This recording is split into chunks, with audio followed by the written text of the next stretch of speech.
በአዲስ አበባ በተካሄደው የትግራይ ክልል ተወላጆች የአጀንዳ ማሰባሰብ ምክክር ላይ የተመረጡ ከ260 በላይ የክልሉ ተወላጆች ሐምሌ 8 ቀን 2018 ዓ.ም በሚካሄደው ሀገራዊ የምክክር ጉባኤ ላይ እንደሚሳተፉ ታውቋል።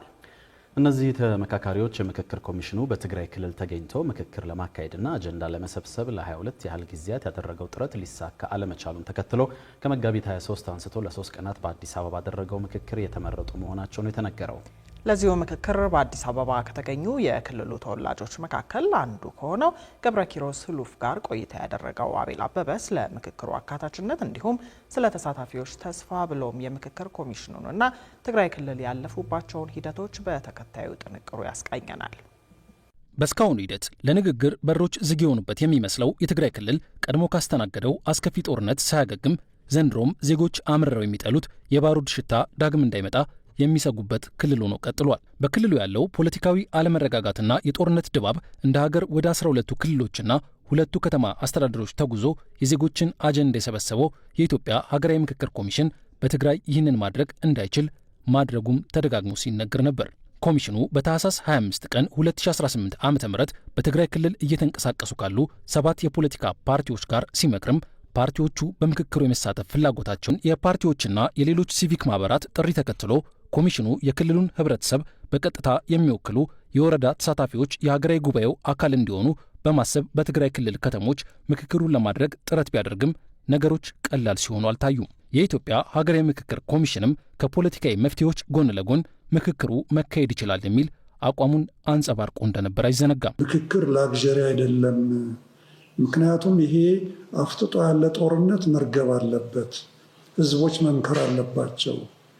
የፌዴራል መንግስቱና የሪጂናል መንግስቱ እየተነጋገሩ እያለ የቲፒኤልኤፍንም ጥያቄ ጨምሮ ህዝቦች ግን ተቀራርበው ተነጋግረው ከሌሎች ወንድም እህቶቻቸው ጋር ተነጋግረው መወሰን መቻል አለባቸው። ኮሚሽኑ የክልሉን ጊዜ አስተዳደር ጨምሮ ይመለከታቸዋል ካላቸው አካላት ጋር ለ22 ጊዜያት ያክል ምክክር ማካሄዱን ቢያሳውቅም ፖለቲካዊ ውጥረቱ ግን ምክክሩ በትግራይ ክልል እንዲካሄድ ሳይፈቅድለት ዘለቀ። ያንን ተከትሎ ደግሞ የክልሉን የተወሰኑ ተወካዮች በአዲስ አበባ ማመካከርና አጀንዳ ማሰባሰብ አንዱ አማራጭ ተደርጎ ተወሰደ። እናም ከመጋቢት 23 እስከ 25 ቀን 2015 ዓ.ም የተደረገውን የአዲስ አበባውን ውይይት ተከትሎ ለሀገራዊ ጉባኤ ተሳታፊ የሚሆኑ ወኪሎች ተመረጡ። ከተመረጡ ከ200 በላይ የክልሉ ተመካካሪዎች ውስጥ አንዱ ደግሞ ገብረኪሮስ ህሉፍ ነው። የተለያዩ ፖለቲካ ፓርቲዎች፣ ተጽዕኖ ፈጣሪዎች፣ የሲቪክ ማህበራት ተወካዮች እንደገና ከዛ ከማህበረሰብ ከቀበሌዎች የመጡ ማህበረሰብም ነበሩ። ባይዘይ 300 አካባቢ ከትግራይ ነው የመጣ ነው በዛን ሰዓት ማለት ከትግራይ ጥያቄዎች ካሉ መፍትሄ የሚሹ ጥያቄዎች ካሉ በውይይት ተወያይተን እንደ ሀገር ማለት ነው ለኢትዮጵያ ሀገር ተወያይተን መፍትሄ ማስቀመጥ አለብን የሚል ዓላማ አድርጎ ነው ውይይት የተካሄደው ማለት ነው። ስለዚህ እነዛ በትግራይ በኩል የሚጠየቁ ጥያቄዎችም እዛ ላይ በግልጽ ቀርበዋል ማለት ነው።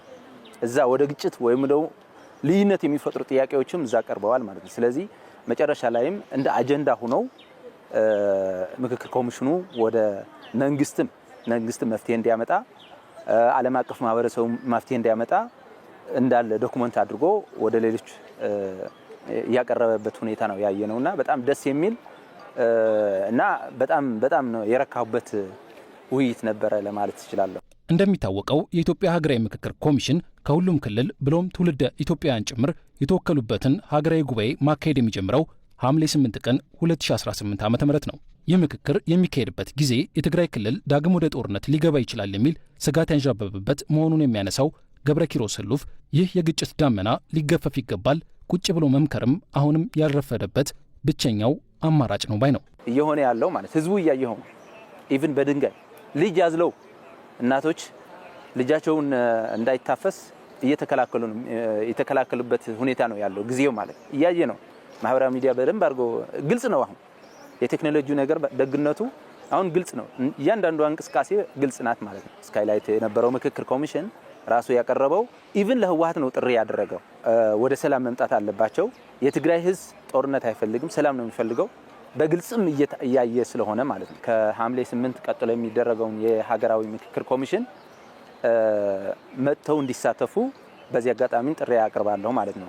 ኢትዮጵያውያን እንደ ሀገር ወንበር ስበው መምከር ያስፈልጋቸው እንቅልፍ የሚነሱ የደህንነት ስጋቶች፣ እረፍት የሚያሳጡ የኢኮኖሚና የመልካም አስተዳደር ጥያቄዎች እንዲሁም ማህበራዊ መስተጋብርን የሚያላሉ ትርክቶችን መግራት የግድ በመሆኑ ነው። የሀገሬው ሰዎች ሀብለው ከ4 ዓመት በፊት የጀመሩት ይህ የምክክር ሂደት በብዙ ፈተናዎችና ጥያቄዎች ውስጥ አልፎም ቢሆን ዛሬ ላይ 4000 ሆነው ስለ ነገዋ ኢትዮጵያ የሚመክሩበት ሀገራዊ ጉባኤ ደጃፍ ላይ አድርሷቸዋል። በሀገራዊ ጉባኤው ላይ ለመሳተፍ በጦርነት ብዙ ከተፈተነችው ትግራይ የመጣው ገብረ ኪሮስም ይህ ጉባኤ የነገዋ ኢትዮጵያ ሰላም የሚመለስበት እንዲሆን ብሎም ሀገራዊ አብሮነት የሚጸናበትን በር እንዲከፍት አጥብቆ ይመኛል።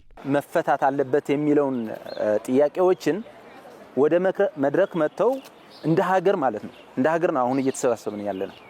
ስለዚህ እነሱ ተፈተው በቃ ከእንግዲህ በኋላ የሆነ ኮሽታ በኢትዮጵያ ላይ ማለት ነው ምንም አይነት ኮሽታ የሌለበት ሰላማዊ ሆነ እንቅስቃሴ እንዲኖር ነው ዋናው ኤክስፔክት የሚያደርገው ማለት ነው። ከዚህ ውይይት በቃ ሰላም በቃ ሰርተን እንለማበት አገራችን እናለማበት እርስ በራሳችን ደግሞ በፍቅር የምንኖርበት ነው ተስፋ የማደርገው ማለት ነው።